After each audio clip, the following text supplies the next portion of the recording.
So ito po yung under training na nilagay sa atin, no? Napakaganda po ng balahibo niya.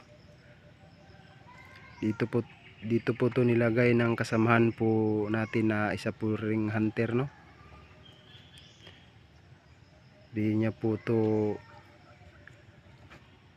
mahunting sa kanya kasi nga po napakarami rin po niyang mga pangati. Kasi itong under training na to may kailapan pa po kasi. Kaya dito po niya nilagay, no? Di pa po natin to nalala sa gubat. Di pa po natin nakita yung galawan nito. So ipapangalan po natin ito si Atang, no? Abang-abangan nyo na lang po yung hunting naming dalawa. Baka sa